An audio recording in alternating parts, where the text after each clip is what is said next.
أعوذ بالله من الشيطان اللعين الرجيم بسم الله الرحمن الرحيم الحمد لله رب العالمين والصلاة والسلام على أشرف الأنبياء والمرسلين وعلى آله الطيبين الطاهرين المعصومين ولعنة الله على أعدائهم أجمعين وعليكم السلام ورحمة الله۔ ہماری بحث مقدمے واجب میں ہے، اور مقدمے واجب میں ہم نے کہا کہ جو تقسیمات کی ہیں، اور یہ تقسیمات ہمیں کچھ حد تک پڑھنی اس لیے پڑھیں گی کہ اغیون نے اسی پر بحث کی ہے کہ مقدمہ واجب ہے یا نہیں ہے، یعنی مقدمہ داخلیہ اور خارجیہ میں بحث کر کے پھر مقدمہ داخلیہ آیا واجب ہوتا ہے یا نہیں ہوتا، کیونکہ اس بحث کو الگ کیا ہے تو ہمیں بھی اس تقسیمات کے اندر آنا پڑا اور اسے بیان کرنا پڑا، وإلا میرا ارادہ نہیں تھا کہ ہم ان تقسیمات اور ان چیزوں میں زیادہ وارد ہوں۔ مقدمہ داخلیہ کیا ہوتا ہے ہم نے کل کچھ حد تک بیان کیا۔ آخوند کفایہ میں کہتے ہیں کہ جو مقدمہ ہوتا ہے وہ تین طرح سے لحاظ کیا جا سکتا ہے۔ ایک یہ ہے کہ آپ اس کو بشرط لا لحاظ کریں، اور دوسرا یہ ہے کہ اس کو لا بشرط لحاظ کریں، تیسرا یہ ہے کہ بشرط شیء۔ وعلیکم السلام ورحمۃ اللہ وبرکاتہ۔ مثلا رکوع ایک دفعہ آپ اس کو بشرط لا لحاظ کرتے ہیں۔ بشرط لا سے مراد ہے کہ رکوع کے نہ پہلے کچھ ہو اور نہ بعد میں کچھ ہو، نہ پہلے اس کے قیام ہو نہ بعد میں اس کے سمع اللہ ہو، اور یہ رکوع جو ہے جو بشرط لا ہے، اس سے پہلے اور بعد میں کچھ بھی نہیں ہے۔ اور یہ رکوع اور وہ رکوع جو نماز میں ہے یہ متباینین ہے، کیونکہ جو نماز میں ہے اس کے پہلے کچھ ہے، اس کے بعد میں کچھ ہے، وہ بشرط شیء ہے۔ جب یہ بشرط لا ہو گیا، بشرط شیء اور بشرط لا جو ہے وہ متباینین ہیں، یہ تو جز نہ ہوا ہے نا۔ ہم اس رکوع کو جز کہتے ہیں جو کہ نماز کے اندر جو رکوع ہے، اگر اس رکوع میں شرط یہ ہے کہ وہ نماز کے اندر نہ ہو، لا بشرط کا یہی مطلب ہو گیا نا، بشرط لا کا مطلب یہی ہو گیا کہ اس سے پہلے بھی اجزائے صلاۃ نہیں ہے، اس کے بعد بھی اجزائے صلاۃ نہیں ہے، تو یہ رکوع جو ہے وہ صلاۃ میں ہی نہیں ہے، جزء صلاۃ نہیں ہے۔ بشرط لا کا مطلب یہی ہو گیا کہ رکوع ہو لیکن وہ جزء نماز نہ ہو۔ ایک تو یہ ہو گیا رکوع بشرط لا، ٹھیک ہے نا۔ ایک رکوع ہے لا بشرط، رکوع ہے لیکن اس میں شرط نہیں ہے کہ اس سے پہلے یہ ہے یا اس کے بعد میں یہ ہے، ہو تو بھی ٹھیک ہے نہ ہو تو بھی ٹھیک ہے، ہماری نظر کس پہ ہے؟ صرف رکوع کے اوپر ہے۔ پہلے والے سے فرق یہ کیا ہے؟ پہلے والے ہم نے کہا یہ رکوع نماز میں نہیں ہونا چاہیے، بشرط لا تھا، ٹھیک ہے نا۔ دوسرے والے کے ہم کہہ رہے ہیں ہم رکوع کو دیکھ رہے ہیں، ہم نماز کو نہیں دیکھ رہے ہیں، ٹھیک، اس کو لا بشرط دیکھ رہے ہیں۔ جب یہ جو نماز، یہ جو رکوع ہے لا بشرط ہے، یہ کیا ہے؟ یہ جز ہے، جز نماز یہ والا رکوع ہے۔ ہم جب اس کو جز کہتے ہیں تو وہ یہ والا جز ہے۔ تیسرا کیا ہے؟ رکوع بشرط شیء ہے، یعنی وہ رکوع جو نماز میں ہے، اس سے پہلے قیام ہے، اس کے بعد سمع اللہ ہے، یہ جو بشرط شیء رکوع ہے یہ آیا جز ہے یا نہیں ہے؟ کہتے ہیں یہ جز نہیں ہے، یہ تو خود صلاۃ ہے۔ اس رکوع پہ، اس پہ تو کیا ہے؟ واجب نفسی ہے، وہ جو اقیم الصلاۃ ہے، نماز پڑھو ہے، وہ منحل ہو کے اسی رکوع پہ آ رہا ہے نا۔ یہ رکوع جس سے پہلے یہ جز ہے، اس سے پہلے یہ جز ہے، جو بشرط شیء ہے وہ خود ہے، وجوب نفسی رکھتا ہے۔ جو بشرط لا ہے وہ متباین ہے، جو لا بشرط ہے وہ جز ہے۔ اس کے بارے میں ہم نے بحث کرنی ہے کہ آیا یہ واجب ہے یا واجب نہیں ہے، بے عنوان جز واجب ہے یا بے عنوان جز واجب نہیں ہے۔ جس طرح آخر نے بیان کیا وہ ہم آپ کو کے سامنے پیش کر رہے ہیں، ٹھیک۔ بس خلاصہ یہ ہو گیا کہ مقدمہ داخلیہ آیا واجب ہوتا ہے یا واجب نہیں ہوتا ہے۔ اگر واجب ہوتا ہے، جیسے ہم نے کل کہا تھا، ہماری بحث یہ ہوگی، اگر واجب ہوتا ہے تو بے وجوب نفسی ہے یا بے وجوب غیری ہے، ٹھیک ہے نا۔ یہاں اس بیان نے ہمیں واضح کر دیا کہ وجوب نفسی سے جو رکوع کو وجوب نفسی ہوگا وہ بشرط شیء ہوگا، جہاں ہماری بحث ہے کہ اس کو میں وجوب غیری ہے یا نہیں ہے وہ لا بشرط ہے نا. جہاں بحث آتی ہی نہیں ہے اور نظام میں شامل ہی نہیں ہے وہ لا بشرط لا ہے نا, وہ اصلاً جز ہی نہیں ہے. اب ہم آخون سے پوچھتے ہیں کہ بھئی اب آپ بتائیں کہ اس میں اس رکوع میں جو بقول آپ کے لا بشرط ہے اور جز ہے وجوب غیری ہے, اس کے وجوب غیری ہے یا نہیں ہے. وہ فرماتے ہیں یہاں وجوب غیری ہونا ممکن نہیں ہے. وجوب غیری ہونا کیوں ممکن نہیں ہے؟ اس لیے کہ یہاں اجتماع مثلین لازم آ جاتا ہے. ایک رکوع پر دو وجوب آ جائیں, دو وجوب آئے تو یہ اجتماع مثلین ہو جائے گا. اجتماع مثلین محال ہے. ہم نے کل بھی عرض کیا تھا کہ یہاں اجتماع مثلین نہیں ہوتا ہے. کیوں؟ اس لیے کہ ایک واجب نفسی ہے, دوسرا واجب غیری ہے. جب یہ ایک واجب نفسی ہے, دوسرا واجب غیری ہے, تو اس کو آپ اجتماع مثلین نہیں کہہ سکتے. جس طرح ایک نماز ظہر واجب نفسی بھی ہے, واجب غیری بھی ہے, اس سے کوئی چیز لازم نہیں آتا ہے. ٹھیک ہے نا. یہ جو آپ نے اجتماع مثلین کا محظور پیش کیا, یہ محظور اگر پیش آتا تو پھر نماز ظہر میں بھی پیش آتا, جبکہ نماز ظہر میں یہ پیش نہیں آتا. ٹھیک, جب نماز ظہر میں یہ مشکل پیش نہیں آتی ہے تو یہاں بھی یہ مشکل پیش نہیں آئے گی. ایک دوسرا یہ ہے کہ آپ نے خود ہمیں سکھایا, بتایا کہ یہ جو نماز کے اندر ہے وہ بشرط شیء ہے, جو نماز سے باہر جو واجب نفسی ہے. جو واجب غیری ہے وہ لا بشرط ہے, یہ نا. یعنی جو واجب غیری ہے وہ عنوان مقدمہ واجب غیری ہے, اور جو واجب نفسی ہے وہ خود یہ فعل ہے, رکن ہے جو کہ واجب نفسی ہے. کیونکہ یہ دونوں الگ الگ ہو گیا. اگر عنوان الگ نہ ہوتا تو آپ کہتے ہیں اس پہ اجتماع مثلین ہو گیا. اب جب عنوان الگ الگ ہو گیا تو یہ اجتماع مثلین کی بات یہاں پر رہی نہیں.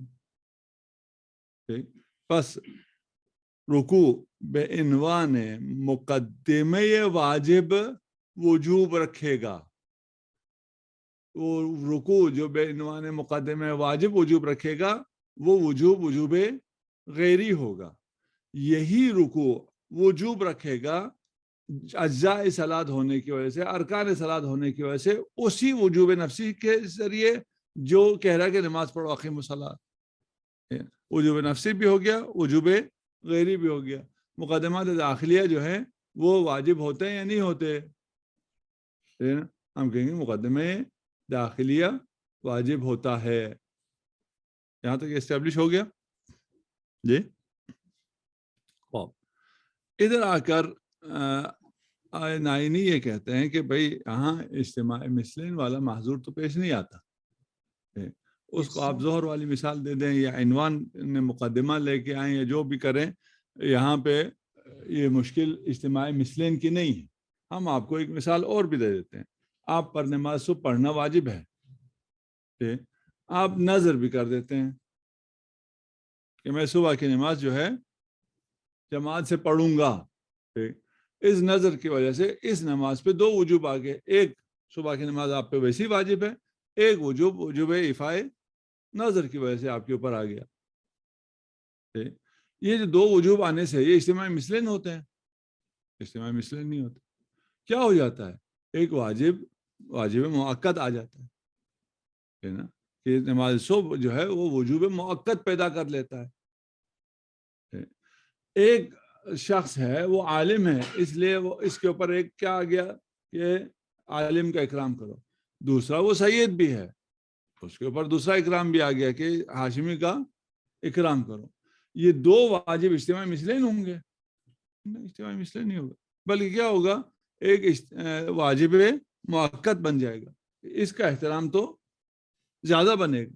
ٹھیک ہے, اور کوئی احترام نہ کریں گے. ایک تو عالم دین تھا, دوسرا سید تھا. ٹھیک ہے نا. تم نے اس کے علم کا احترام نہ کیا ہوتا تو اس کی سیادت کا ہی کر لیتے. سیادت کا نہیں کیا تو علم کر لیتے.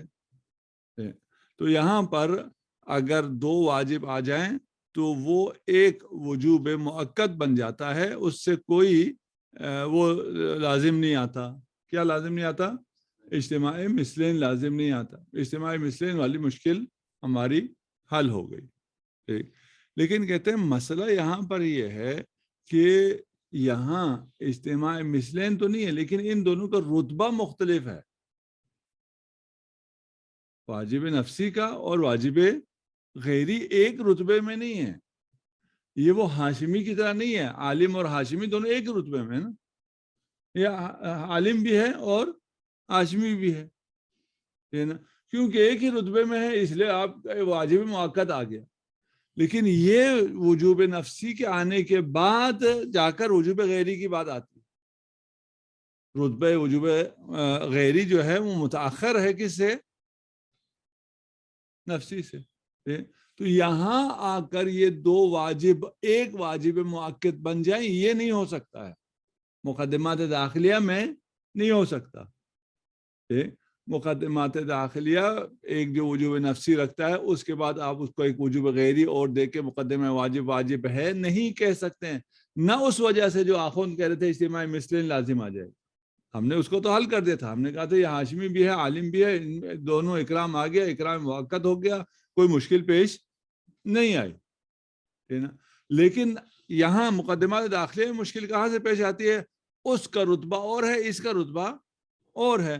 یہ دو جو الگ رتبے میں ہیں یہ جمع نہیں ہو سکتے. یہ اجتماع مثلین کی وجہ سے نہیں بلکہ رتبین کی وجہ سے محال ہے کہ آپ اس واجب نفسی اور واجب غیری کو واحد کر کے کہیں یہ جی وجوب جو ہے وہ مؤکد ہو گیا، کوئی حرج نہیں ہے دو وجوب یہاں آنے میں. یہ کہنے میں کیا ہے؟ مشکل ہے. ٹھیک.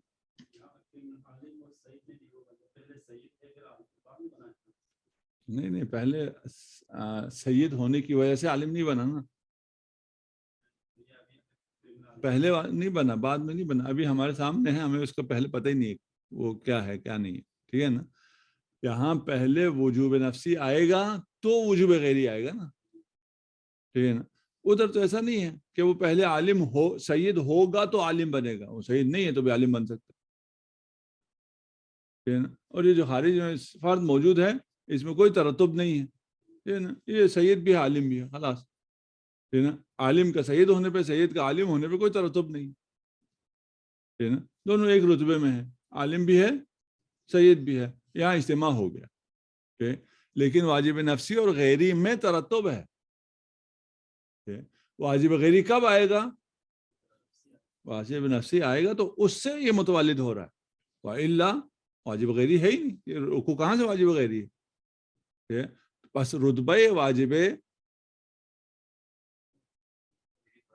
مؤخر ہے، نفسی مقدم ہے. ٹھیک ہے نا. کیونکہ یہ ایک رتبے میں نہیں ہے، اس لیے جو ہے یہاں پر اتحاد ممکن نہیں ہے.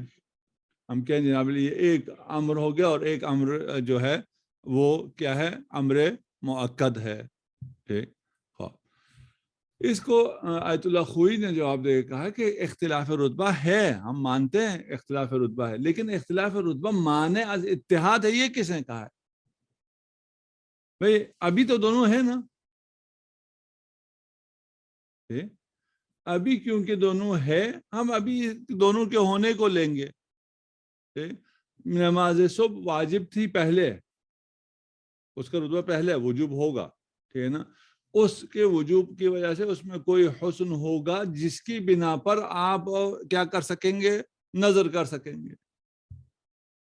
آپ یہ نظر کریں کہ میں صبح صبح پتہ نہیں کیا کروں گا، وہ بےہودہ چیز، وہ نظر منعقد ہوگی؟ نہیں ہوگی. اور یہ جو نماز صبح اگر آپ نظر کرتے ہیں کیوں منعقد ہو جاتا ہے؟ اس سے پہلے امر نفسی ہے نماز کے لیے. وہ پہلے ہے، یہ آپ نے نظر کیا، نظر بعد میں ہے. ان میں کیا ہو گیا ہے؟ رتبے میں فرق آ گیا. رتبے میں فرق ہونے سے کیا ہو گیا؟ یہ نماز مؤکد ہوئی نہیں ہوئی؟ سب کہتے ہیں مؤکد ہو گئی. ٹھیک. کیونکہ یہ نماز رتبے میں مختلف ہے، وجوب نفسی اور وجوب غیری کا رتبہ مختلف ہے، اس وجہ سے اتحاد ممکن نہیں ہے، اس کو ہم نہیں مانتے. ٹھیک، وہ ہو سکتا ہے، لیکن وہ کہتے ہیں مشکل کیا ہے. عبد اللہ خوئی کہتے ہیں کہ مشکل یہ ہے کہ نفسی اور غیری میں تقدم و تاخر زمانی کا فرق ہے، ایک زمان میں نہیں ہے. پہلے یہ کیا ہے، واجب نفسی ہے، آپ پر پورا اجزاء واجب ہو گیا، وہ ایک زمان ہے. اس زمان کے بعد اب آپ جب اس کو بیٹھ کے دیکھ رہے ہیں کہ یہ تو یہ کیا ہو گیا، واجب غیری ہو گیا. وہ پہلے زمانے کی بات ہے، یہ اس زمانے کی بات ہے. کیونکہ زمان میں اختلاف ہے، زمان میں ایک نہیں ہے. یہ سید کی طرح نہیں ہے کہ ابھی یہ سید بھی ہے اور ابھی یہ عالم بھی ہے، اس لیے یہاں پہ یہ اتحاد ممکن نہیں ہے.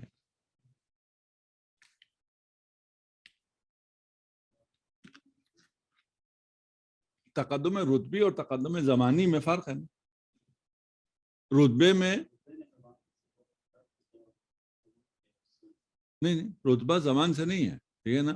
ہم ایک ہی زمان میں ہیں، آپ کا رتبہ مجھ سے بہت زیادہ بلند، ٹھیک ہے نا. علت و معلول ایک ہی زمان میں ہوتے ہیں، لیکن رتبے میں فرق ہوتا ہے، ٹھیک ہے نا. جیسے ہی علت ہوتا ہے ویسے ہی معلول بھی آ جاتا ہے نا، ٹھیک ہے نا. زماناً فرق نہیں ہے، ٹھیک ہے، لیکن رتبے میں فرق ہے. ٹھیک ہے، ایک چیز ہو سکتا ہے کہ رتبے میں فرق نہیں ہے لیکن زمان میں فرق ہے، ٹھیک ہے نا، کہ وہ ایک زمانے میں ہے، یہ دوسرے زمانے میں. رتبہ مشکل نہیں کرتا تھا، یہ کہ آیت اللہ خوئی کا کہنا یہ ہے کہ رتبہ مختلف ہو لیکن دونوں ساتھ ہوں تو ہم ان کو کیا کر دیں گے، اتحاد کر دیں گے. یہ اس میں مسئلہ رتبے کا نہیں ہے، مسئلہ زمان کا ہے. زمان میں جب ایک ساتھ نہیں ہے تو ہم ان دونوں کو متحد نہیں کر سکتے. ٹھیک، خوب واپس سارا آ جائیں. ہم اصل کہاں ہیں، مقدمات داخلیہ میں. مقدمات داخلیہ میں بحث یہ ہے کہ آیا وہ واجب ہے یا نہیں. واجب تو ہے، ٹھیک ہے نا، لیکن وہ وجوب نفسی ہے. ہماری بحث ہے کہ وہ علاوہ بر وجوب نفسی وجوب غیری بھی رکھتا ہے بعنوان مقدمہ یا نہیں رکھتا ہے. ہم نے کہا جی بعنوان مقدمہ اس کو آپ وجوب غیری کہیں، کوئی حرج نہیں ہے. مرحوم صاحب کفایہ نے کیا کہا، اجتماع مثلین لازم آتا ہے. کوئی اجتماع مثلین کوئی لازم نہیں آتا، یہ ہاشمی اور عالم والی مثال، کوئی فرق اس میں نہیں. کہا اس میں اختلاف رتبہ ہے، اختلاف رتبے کے ساتھ یہ کیا نہیں ہو سکتا، متحد نہیں ہو سکتا. اختلاف رتبے کے ساتھ بھی متحد ہو سکتا ہے، کوئی مشکل نہیں ہے. اصل مشکل کیا رہ گئی پھر، اختلاف زمان رہ گیا. اگر اختلاف زمان ہے تو پھر یہ کیا ہے، یہ متحد نہیں ہو سکتا. اور آغایون نے بھی بات اس میں کی ہے. اصل مسئلہ کیا ہے، اصل مسئلہ یہ ہے کہ ہم آیا ایسی بات کر رہے ہیں کہ ایک وجوب نفسی ہے، ایک وجوب غیری ہے عالم خارج میں. ان دو کو ہم نے متحد کرنا ہے، متحد کر کے ایک تیسرا امر مؤکد صادر کرنا ہے. ایسا ہو رہا ہے؟ ایسا تو نہیں ہو رہا، ٹھیک ہے نا. یہ ساری باتیں رتبے میں اختلاف، زمان میں اختلاف، اجتماع مثلین، یہ سب کب ہو رہا تھا کہ ان کو آپ نے خارج میں ایک انشاء کیا ہے، واجب نفسی ہے، ایک انشاء واجب غیری ہے. اس کے بعد آپ نے ایک انشاء واجب مؤکد کرنا ہے. یہاں اجتماع اور رتبہ اور فلان اور پتہ نہیں کیا کیا آتا تھا. اس میں یہاں ایسی تو کوئی بات ہے ہی نہیں. اس زمان میں یہ ہے، اس زمان میں یہ، دونوں کو ملا کے دیکھو تو مؤکد ہو گیا، نہیں ہوا؟ ہو گیا. کل آپ سے ایک بات کی تھی، آج آپ سے دوسری بات کر رہے ہیں، دونوں کو آپ نے ملا کے سوچا تو کہا یار اس پہ تو تاکید بن گئی. ٹھیک ہے، اس اجتماع میں کیا مشکل ہے؟ ٹھیک، یہ جو مشکل بنا رہے ہیں یہ وہاں مشکل بنا رہے ہیں جہاں یہ اگر تیسرا انشاء ہونا ہوتا بے عنوان واجب مؤکد، ایک انشاء ثالث ہوتا تو ہم اس انشاء ثالث کو کہتے کہ یہ اب کیسے ہو رہا ہے، یہ ممکن ہے یا ممکن نہیں ہے، اس میں فلاں محظور پیش آ رہے ہیں. ہم ایسی کوئی بات ہے ہی نہیں سرے سے. یہ عالم اعتبار ہے، عالم اعتبار میں کہہ رہے ہیں 2 عمر سے جو بے شک ایک سال پہلے ہو، ایک سال بعد میں ہو، ایک رتبے علت میں ہو، دوسرا رتبے معلول میں ہو، دوسرا جہاں مرضی ہے، ان 2 سے آپ نے اعتبار تاکید کیا ہے، اس میں کیا حرج ہے؟ اس میں کوئی حرج نہیں ہے۔ جب اس میں کوئی حرج نہیں ہے کا مطلب کیا ہوا؟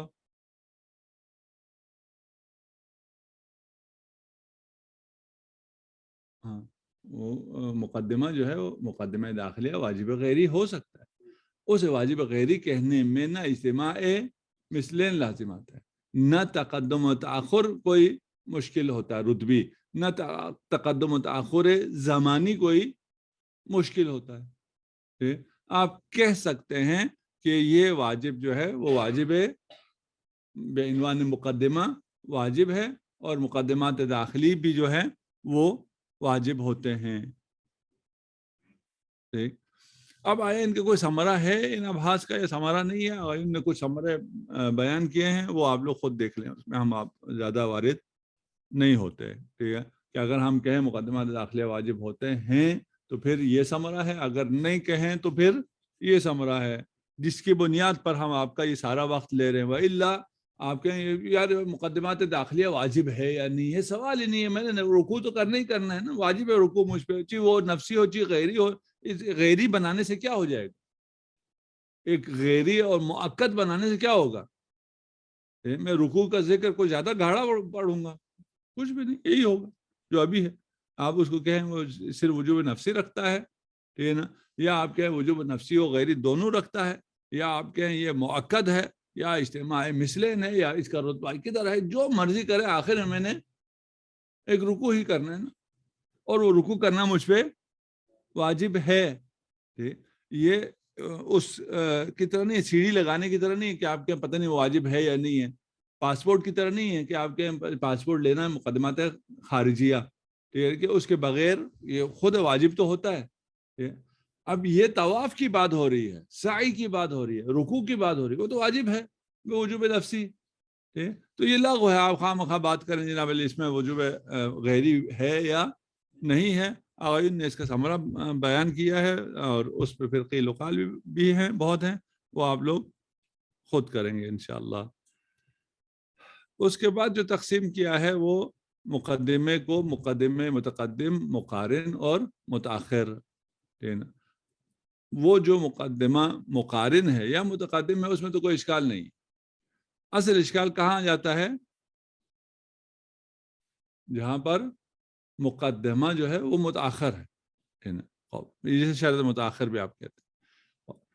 مشہور مثال اس کے لیے یہ روزہ مستحاضہ کی ہے کہ اس نے روزہ رکھنا ہے بشرط غسل در شب، کوئی بعد میں آنے والی چیز پہلے والے کے لیے کیسے مقدمہ بن سکتی ہے، کیسے شرط بن سکتا ہے، معدوم کیسے تاثیر کر سکتا ہے؟ اصل مشکل ہمیں یہاں پر ہے۔